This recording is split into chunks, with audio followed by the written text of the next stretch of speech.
ça arrive souvent au cinéma quand on n'a pas trop d'idées ou qu'on n'a pas de scénario original sous la main, ben on décide d'adapter un livre en film.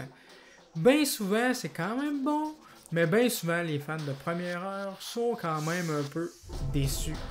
Tu l'es toute la gang.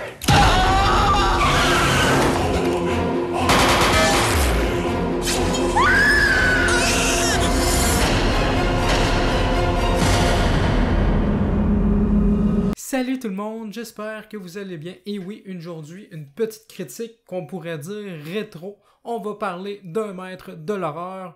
Non, je ne parle pas de Stephen King, je pense que j'ai pas besoin de vous présenter son travail, mais je parle du maître de l'horreur de chez nous, du Québec. En tout cas, il y en a plusieurs qui l'appellent comme ça. Monsieur Patrick Sénécal. Ouais, ça c'est pas vraiment sa meilleure chevelure non plus, mais c'est comme ça qu'il apparaît dans le film, puis c'est quasiment le truc le plus horrible que j'ai vu du film. Ils ont tellement un beau style de chevelure. Joke à part, Sur le seuil, le livre a été publié en 1998, tandis que le film Sur le seuil est sorti en 2003. Donc, en gros, de quoi ça parle cette œuvre-là? Ben, en gros, ça raconte l'histoire d'un psychiatre, Paul Lacasse. Dans le film, il est joué par l'excellent Michel Côté, que les plus jeunes connaîtront sans doute pour De Père en flic.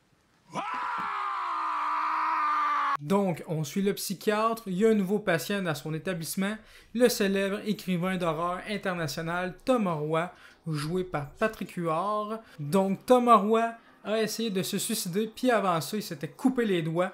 Vraiment, c'est vraiment affreux, sachant que c'est un écrivain, tu sais, on voit tout de suite qu'il voulait plus écrire. Mais le pire dans tout ça, c'est que la même journée, ben, il y a eu un terrible drame.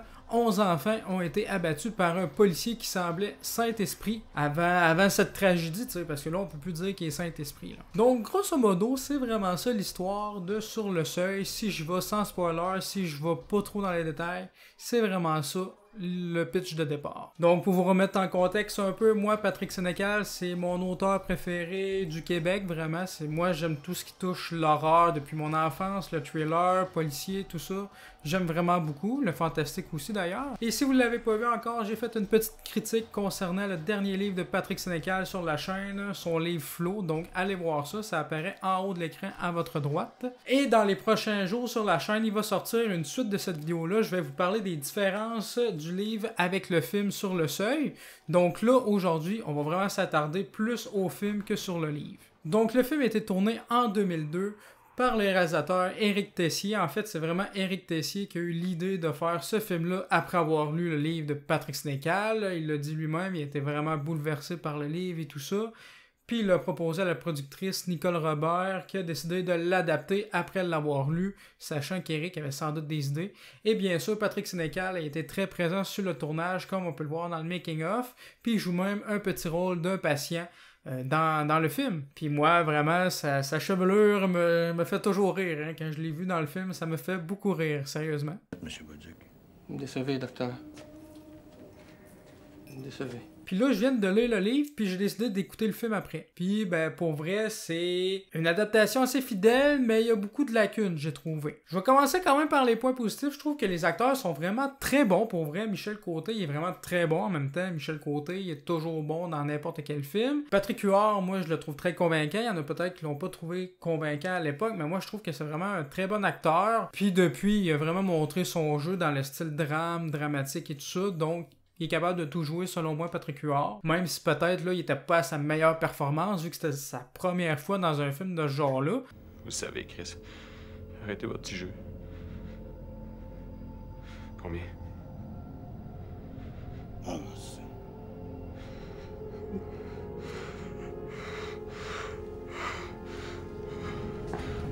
Les autres acteurs aussi sont tout aussi bons. La réalisation est quand même assez intéressante. Il y a quelques beaux plans. Les scènes d'horreur, d'action sont vraiment très bien mises en scène pour vrai. Le maquillage et tout ça est vraiment très bon. Même si c'est pas ça qui ressort le plus de ce film-là. Il n'y en a pas tant que ça d'effets gore ou d'effets d'horreur. Moi, je me souviens encore de la scène finale dans l'hôpital, quand Paul arrive dans l'hôpital. Toute cette scène-là est vraiment cool pour vrai. C'est la meilleure scène du film. Ou la scène avec la patiente qui s'arrache les yeux. C'était vraiment très bien mis en scène. C'était vraiment très bon. Mais le reste, la réalisation est assez bancale, j'ai trouvé. Comme quand il discute avec Monette au restaurant avec Jeanne. C'est tout le temps des chants contre chants. Il y a tout le temps des cotes. À un moment donné, ça m'a vraiment fatigué pour vrai. Tu sais, moi qui fais des courts-métrages avec un de mes bons amis qui a étudié dans le cinéma puis qui fait ça de sa vie, ben même nous, des fois, c'est mieux réalisé que ça. Mais ouais, en fait, le principal défaut du film, c'est qu'on s'attache pas au personnage. Vraiment, ça va trop vite. Surtout quand t'as lu le livre, là, les trucs s'enchaînent vraiment trop vite. Ça arrête jamais. Oui, peut-être que les 30 premières minutes, c'est assez bavard, mais c'est tout le temps de l'enchaînement d'informations.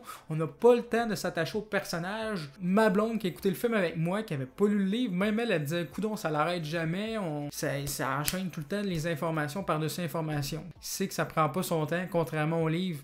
On a de la misère à saisir le personnage de Paul Lacasse, contrairement au livre qui est plus approfondi, même les autres personnages. Le film dure, je pense, 1h39, 1h40, incluant le générique. Puis je pense que pour vrai, si on avait voulu qu'il soit vraiment à la hauteur du livre, il aurait fallu que le film dure au moins 30 minutes de plus. Jusqu'à maintenant, ce que je vois, ça respecte tellement ce qu'on voulait faire. Je suis agréablement surpris de voir que des compromis, on en a fait quelques-uns, mais aucun compromis qui me fend le cœur. Il y a quelque chose de concret dans un film, hein, qu'il n'y a pas dans un livre. De voir en image quelque chose que tu as imaginé, c'est bien intéressant.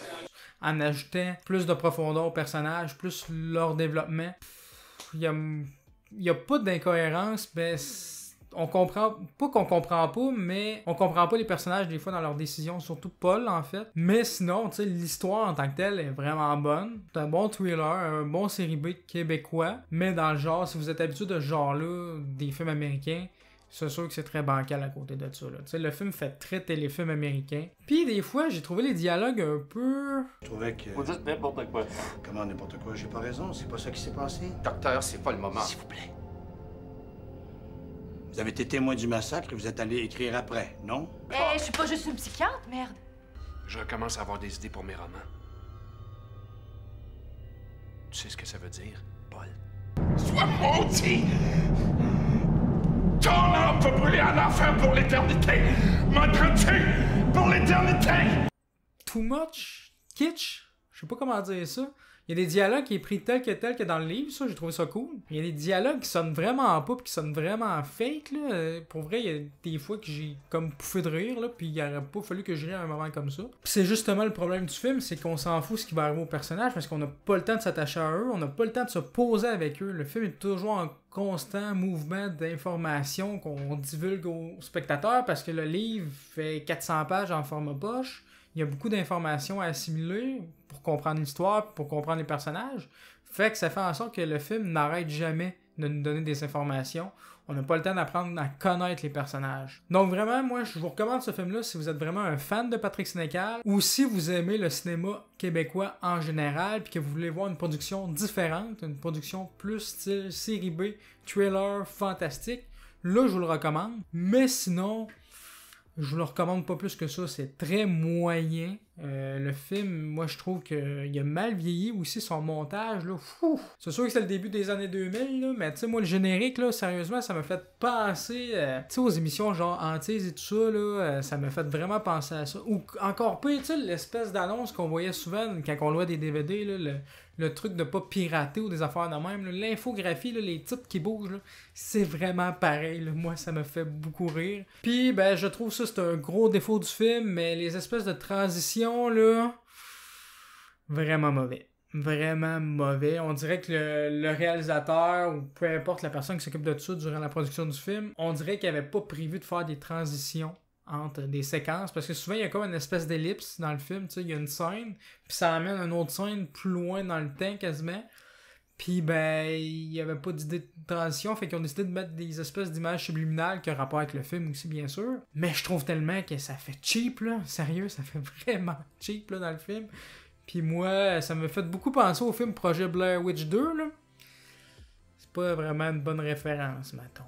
Le film a quand même toujours des thèmes forts, comme dans le livre, les thèmes de la foi, de l'ouverture de soi, le thème de la santé mentale, le thème du satanisme, de la religion. Le film, pour vrai, est fidèle envers le livre concernant les thèmes, concernant les personnages. Même les personnages sont sensiblement les mêmes, même s'ils sont moins développés puis qu'on s'attache moins à eux que dans le livre. D'ailleurs, moi, j'ai lu le livre avant de voir le film. J'ai vraiment fini le livre puis j'ai tout de suite écouté le film. Je vous conseille de pas faire ça parce que vous allez avoir une mauvaise expérience de film, je pense. Vous êtes mieux d'attendre au moins quelques semaines, quelques mois, d'oublier l'histoire avant d'écouter le film quand vous avez lu le livre. Puis ceux qui écoutent le film avant de lire le livre, je sais pas si vous allez vraiment apprécier l'histoire, vous êtes mieux d'écouter le film avant. Donc voilà, c'était ma petite critique du film Sur le seuil. Dites-moi en commentaire ce que vous avez pensé de ce film-là. Vous, est-ce que vous l'avez aimé ou est-ce que vous êtes plus comme moi, mitigé? Je dis pas que je l'ai détesté, il y a des bonnes qualités, mais il y a quand même aussi pas mal de défauts dans le film, malheureusement. Puis je le sais là, qu'il faut se remettre en contexte, comme quoi c'est un film québécois, petit budget, ben même si c'est 3,2 millions de dollars, je peux pas dire vraiment que c'est un petit budget, là, mais c'est une production québécoise qui voulait innover dans le temps. Donc voilà, j'espère que ma vidéo vous aura plu. Si c'est le cas, n'hésitez pas à laisser un petit pouce bleu à la vidéo, ça fait toujours plaisir. À partager la chaîne, ça l'aide beaucoup à me faire connaître. Et surtout, à vous abonner pour voir les prochaines vidéos. Sur ce, on se dit à la prochaine. Continuez de regarder des films et des séries. Ciao!